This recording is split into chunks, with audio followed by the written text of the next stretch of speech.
Je m'appelle Christophe Giovecchini, j'ai 30 ans, je suis ingénieur technico-commercial.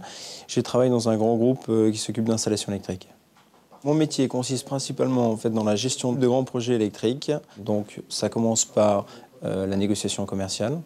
Ensuite, on fait une offre au client, suivant un cahier des charges. Donc, il y a la partie travaux courants forts et la partie travaux architecturaux. Une fois qu'on a cette commande-là, c'est vraiment le cœur du projet qui débute. Et là, je m'occupe de piloter différents corps d'état internes. Je vais superviser à la fois l'exécution et aussi toute la gestion financière, le bureau d'études et tout ce qui est relations clients.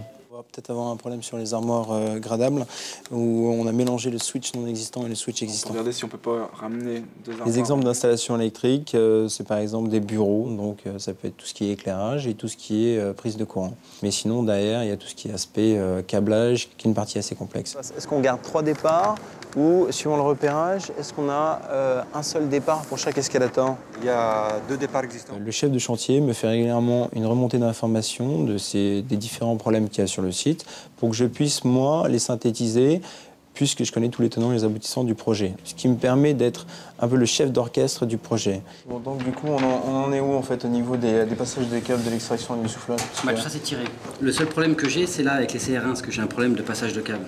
J'ai une formation d'ingénieur spécialisée dans le bâtiment, dans laquelle j'ai pris l'option mécanique électricité. Donc ça m'a aidé à appréhender l'installation électrique dans sa globalité.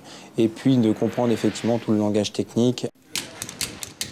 Ce que j'aime dans mon métier, c'est l'aspect pluridisciplinaire. Le côté négociation commerciale, ça implique des contacts avec des gens, donc un métier qui n'est pas statique à la base.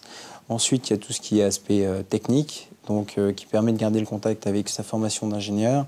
La troisième partie assimile mon métier à un métier d'entrepreneur. On voit sortir une installation concrète dont on peut être fier, on peut le dire.